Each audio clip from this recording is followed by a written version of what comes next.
If you feel like it's getting harder and harder to sustain student attention, it's because it is. At least when it comes to tasks like listening to a lecture or more menial activities, student attention and human attention in general is diminishing. In 2004, our average attention span for those sorts of tasks, like not super engaging, not involving a lot of my energy, was about 2.5 minutes. By 2012, that amount had reduced by half, only about 75 seconds. Today, it is cut even further in half to about 47 seconds. It's about all we have before our attentions are craving something new or we lose focus. Maybe you've already lost focus watching this video as an example. Now, there are a myriad of reasons of why this is happening, and we could shake our fists all day long at society and technology for creating this, but teachers are left with the challenge of like, okay, so what do I do about it? In this video, we are going to talk about a very simple, very intuitive sort of shift that we can make to any lesson to re-engage student attention without having to jump up on tables and throw things in the sky and put on a circus act. I'm Chase Milkey, helping you improve the effectiveness of learning through the effectiveness of teaching. Welcome to Effective Teaching in Action.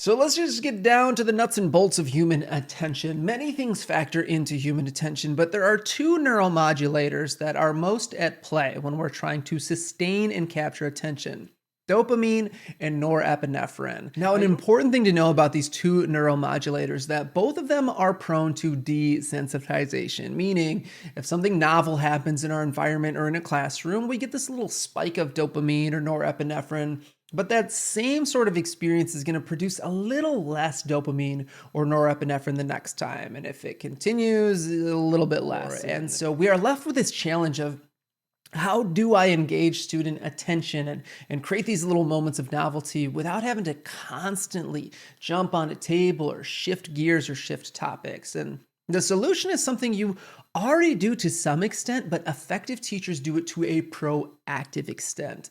And that is to intentionally and proactively implement a change in cognitive modes. Now, what are cognitive modes? It's just a fancy way of changing the style of thinking while staying on topic. So for example, a teacher is lecturing and in the middle of that, they just pause and ask their students to make a prediction. Or they might have students do a quick pair share sort of review.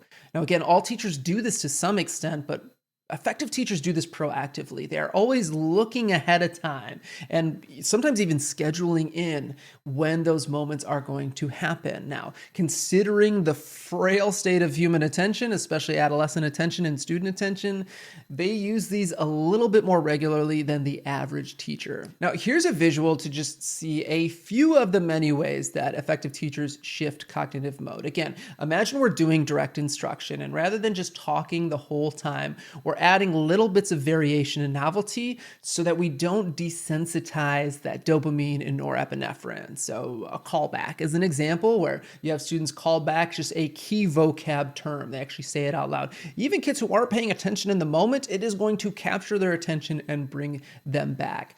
Having students make a quick prediction. That can be a prediction of what comes next in the acronym, what comes next in the story, predict what we're going to be doing with this information next. Pretty much anything lends itself to a potential prediction. Now, you can couple this with some body movements. Students can do a thumbs up, thumbs down prediction or agree, disagree. Having students do a quick pair share or to review information or make those predictions adds another layer of a little bit of novelty. Directing students on note-taking, specifically handwritten notes, is going to help re-engage those brains. Being able to say, hold up your marker, your pencil right now. I want you to write down this key word and then circle it. That little moment of instruction adds a little bit of variety. Having students experience something before we start to dive in. Maybe it's the demonstration of a lab, or they're actually experiencing a conversation before we label that conversation. Physically illustrating, draw a quick illustration of this model, or draw a quick visual of what you think this character looks like in your head. Opening it up to a more general discussion where maybe you do a one word, students each share a word, and then you elaborate on those words. Modeling experiences, hosting mini debates. All of these are little ways that effective teachers maintain the flow of attention without having to shift complete topics. So as much as we would love to rage against society about our diminishing attention, let's just face the reality. It is getting harder and harder to maintain attention. So effective teachers don't get bitter, they get better at their craft, which leaves you with 2 suggestions from this video. Number 1, schedule in a cognitive mode switch in your next lesson. Maybe start with predictions, or start with a quick pair share where students do a 1-sentence review of what was just said, or maybe have them do a quick little illustration summarizing a key idea or point. Figure it out ahead of time, because oftentimes when we are lecturing, giving direct instruction, like, time is flying by, we think everything's engaging, but students are in a passive state. So we might have to build it and literally schedule it into our lesson. So that's one challenge. Do that in your next lesson. Know ahead of time what you're going to do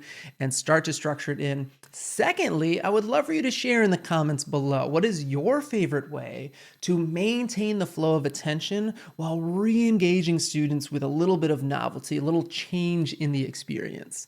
Share some thoughts. And again, I want to reiterate, every teacher does this to some extent. Masterful teachers do this to a large extent, but effective teachers do this to a proactive extent. They are anticipating that attention shift before students lose focus. Shifting the cognitive mode is one of the best ways to do that. And with that, if you find this information helpful, please share, please like, please subscribe, all the things.